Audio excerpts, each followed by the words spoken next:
Хромтау ауданының 2025 жылдың 9 айындағы әлеуметтік экономикалық дамуы және 2026 жылға арналған жоспарлары туралы тақырыбында баспасөз конференциясын бастаймыз.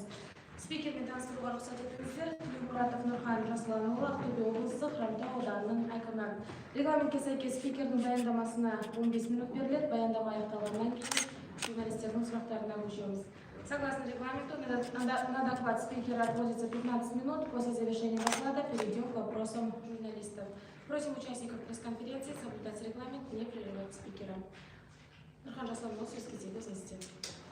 Қайырлы құрметті ақтөбеліктер, ақпарат құралдары, бүгін біз Хромтау ауданының әлеуметтік-экономикалық дамуы туралы әңгімелесеміз. Жалпы 9 айдың қорытындысы бойынша негізгі әлеуметтік-экономикалық даму көрсеткіштері оң деңгейде көрсетіп жатыр. Кірістер бөлігіне тоқталатын болсақ, 9 айдың қорытындысы бойынша 13,8 миллиард теңге салық түсімдері түсті. Бұл өткен жылдың сәйкесінше кезеңіне салыстырғанда 2,6 миллиард теңгеге жоғары. 9 айдың қорытындысы бойынша 524,5 миллиард теңгеге өнім өндірілді. Оның ішінде өңдеу өнеркәсіп саласы бойынша 19,8 миллиард теңгеге өнім өндіріліп, өсім 18,8% құрады. Жалпы Хромтау ауданы 9 айда 226 миллиард теңге инвестиция тартылды. Бұл сәйкесінше кезеңіне салыстырғанда 38%-ға жоғары. Оның ішінде өте маңызды және айта кететін жайт бұл жеке инвестициялар. Яғни 226 миллиард теңгенің 100 миллиард теңге бұл жеке және шетелдік инвестициялар. Құрылыс саласы бойынша 89,6 миллиард теңгеге көрсеткіш жетіп, өсім 7% құрады. Ауыл шаруашылық саласында 28 миллиард теңгеге өнім өндіріліп, өсім 4,3% құрады. Жалпы аудан аумағында орташа жалақы 600 мың теңгеге дейін жетті.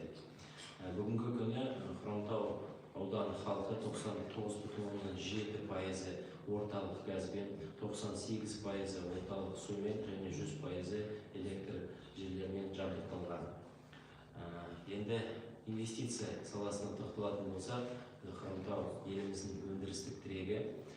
Тау-кен саласында бізде 4 ірі инвестициялық жоба іске асырылуда. Оның ішінде осы ағымдағы жылы 2 жоба іске қосылды. Ол ERG мекемесімен флотация цехы ашылды жақын арада. Бұл экология тұрғыдан өте маңызды жоба, себебі қалдықты шламдарды қайта өңдеп, олар іске пайдаланады. Жоба құны 18,9 миллиард теңге. 54 жаңа жұмыс орны құрылды. Сонымен қатар Ақтөбе мыс компания Лиманды кен орын игеру жұмыстарын бастады. Бірнеше жыл бойы осы жоба іске асырылып жатыр еді. Жақын арада бұл жоба іске қосылып, қазір бірінші кен байыту комбинатына, Көктау ауылында орналасқан комбинатына газ тасымалдау жұмыстары жүргізіліп жатыр. Сонымен қатар Копер технология мекемесі қосымша тағы 2 жоба іске асырып жатыр. Бір жоба келесі жылы, бір жобаны 2028 жылы іске қосу жоспарда бар. Сонымен қатар президенттің тапсырмасына сәйкес баламалы электр энергияны дамыту мақсатында бүгінгі күні Хромтау ауданы аумағында жүйелі жұмыс атқарылуда. 3 жоба іске асырылып жатыр. Бір жоба жақын арада іске қосылды. Жалпы қуаттылығы 150 мегаватт құрайтын, инвестиция көлемі 74 миллиард теңге құрайтын ERG мекемесімен осындай ірі жоба іске қосылды. Қалған 2 жоба сәуір айында өңір басшысымен біз Қытай Халық Республикасында жұмыс сапарымен болдық. Сол жерде 2 жоба бойынша біз келісімге келдік. Бұл 2 жоба біреуі 300 мегаватт, инвестиция көлемі 135 миллиард теңге. Және екінші жоба 100 мегаватт, қуаттылығы инвестиция құны 25 миллиард теңге. Қазіргі таңда сәуір айында келісімшартқа қол қойып, 100 мегаватты жобаның жалпы 16 турбина қондырғысы жоспарлануда. Бүгінгі күні 15 турбина құрылысы аяқталды. Осы жоба келесі жылдың бірінші жартыжылдығында іске қосылады деген жоспар бар. яғни бұл істен сөзден іске келіп, келісім шартты нақты біз жобаға айналып жүзеге асырып жатырмыз. Екінші жоба бойынша қазіргі таңда электрондық жұмыстар жүргізіліп жатыр. Тағы да бір маңызды қадам, ол енді премьер-министрдің тапсырмасына сәйкес Хромтауда индустриялық аймақ құру жұмыстары жүргізіліп жатыр. Бүгінгі күні 150 гектарлық жер учаскесі бөлінді. Бүгінгі күні индустриялық аймаққа қажетті инфрақұрылымды жобалау жұмыстары жүргізіліп жатыр. Енді осы жоба іске асырылғаннан кейін жалпы бізде жергілікті қамту үлесі 65%-дан 76%-ға дейін өседі деген жоспарымыз бар. Сонымен қатар 20-ға жуық жаңа өндіріс ашылса, осы жаңа өндірістер 1,7 миллиард теңгеге дейін салық түсімдерін ұлғайтады деген жоспарларымыз бар. Сонымен қатар ірі мекемелермен нақты келісім шартқа қол қою мәселесі да осы индустриялық аймақ жобаларды талқыланатын болады. Сонымен қатар Хромтауда өркен өңірлік бағдарламасы іске асырылып жатыр. Бұл Хромтау қаласында тіркелген шағын және орта бизнес субъектілеріне арналған түпкілікті пайыз мөлшері 3%-дан жалпы 30 миллион теңгеге дейін несие беру мүмкіндіктері бар.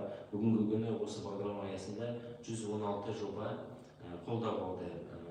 Сумма жалпы 2,4 миллиард теңгеге сомаға олар жеңілдетілген несие алды. Осы 116 кәсіпкер несие алған бүгінгі күні 400 миллион теңгеге салық төледі. Енді инфрақұрылымға тоқталатын болсақ, ең маңызды сала ол әрине жол инфрақұрылымы. Бүгінгі күні Хромтау ауданы аумағында 27 жоба іске асырылып жатыр. Оның ішінде 7 жоба құрылыс, 3 жоба қайта жаңғырту және 17 жоба орташа жөндеу жұмыстары. Енді осы жобаларды іске асырылғаннан кейін жол сапасы әрине өзгереді. Бүгінгі күні жақсы деңгейдегі жол 69%. Бұл жоба іске асырылғаннан кейін бұл 87,7%-ға дейін өседі деген жоспарымыз бар. Енді бүгінгі күні бірнеше ауылдарға кіреберіс жолдар жөндеу жұмыстары жүргізіліп жатыр. Ең қомақты жобалар, үлкен жобалар, Құдықсай Қопа бағыттағы 41 шақырым жол. Қазіргі таңда бұл ауыспалы жоба келесі жылы аяқталатын болады. Екі участок бойынша қазір қарқынды жұмыс жүріп жатыр. Қызылсу ауылына кіреберіс жол жөнделуде және Аққұдық ауылына бағытындағы 14 шақырым жол қазір жөндеу жұмыстары аяқталды. Енді келесі жылға жоспарларымыз, біз Аққұдық бағыттағы тағы 14 шақырым жолды жөндеу жоспарларымыз бар. Майтөбе ауылдық округіне бағытталған 9 шақырым жолды және Аққұдық және Көктау арасындағы 18 шақырым жолды жөндеу жоспарымыз бар. Енді ауыл іші жолдар бойынша тоқталатын болсақ, ағымдағы жылы біз 10 ауылдың ішінде ауыл іші көшелерін асфальттау жұмыстарын жүргізіп жатырмыз. Бірқатар жобалар аяқталды, іске қосылып, халықтың пайдалануына берілді. Хромтау қаласы бойынша да 20-дан астам көше жөнделіп жатыр. Ары қарай осы бағытта жұмыс жалғасатын болады. Сонымен қатар Дөң Сарысай бағытындағы да жол жөнделді. Әлеуметтік инфрақұрылымға тоқталатын болсақ, біз білім саласы бойынша осы жылы Хромтау қаласында номер 2 және номер 4 мектептерді күрделі жөндеуден өткізіліп, сонымен қатар өңір басшысының қолдауымен 4 мектеп материал-техникалық жабдықтау ауыстырылды. ERG мекемесінің демеушілігі есебінен 2 мектеп бойынша 200 миллион теңгеге материал-техникалық жабдықтау жаңартылды. Қазіргі таңда Жазық ауылында 60 орындық мектептің құрылысы жүргізілуде. Енді инженерлік желілер бойынша бүгінгі күні Көктау ауылында су құбыры құрылысы жобасы іске асырылып жатыр. Сонымен қатар Құдықсай және Табандау елді мекендерінде су желілерін қайта жаңғырту жобасы іске асырылуда. Хромтау қаласының жылу жүйесін қалпына келтіру мақсатында 3 қазандық бойынша жұмыстар жүргізілді. Bir қазандық толығымен ауыстырылып, 2 қазандық күрделі жөндеуден өтті. Сонымен қатар жалпы ұзындығы 2 шақырымнан астам жылу жүйесі де жөндеуден өтті. су құбырлары Хромтау қаласындағы жалпы ұзындығы 4-6 шақырым құбырлар жөнделуден өтті. Мәдениет саласына тоқталатын болсақ, ағымдағы жылы бірқатар елді мекендердегі мәдениет үйлері ағымдағы және күрделі жөндеуден өтті. Оның ішінде Қызылсу ауылында ұзақ жылдар бері бос тұрған мәдениет үйі қалпына келтіріп, қазір халықтың пайдалануына берілді. Сонымен қатар Тасай, Тасөткел, Сарысай және Тағантал ауылдарында ағымдағы жөндеу жұмыстары жүргізілуде.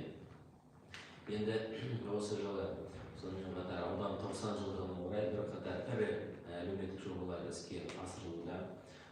Ағымдағы жылы бюджет есебінен ұзақ жылдар бері құрылысы тоқтап тұрған дене шынықтыру кешені құрылысы аяқталды.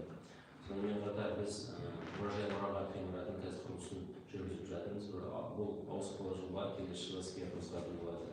Сонымен қатар Қопа ауылында дене шынықтыру кешені құрылысы аяқталды. Қазіргі таңда Дөң және Көктау ауылында жаңа мәдениет үйі құрылысы жүргізілуде.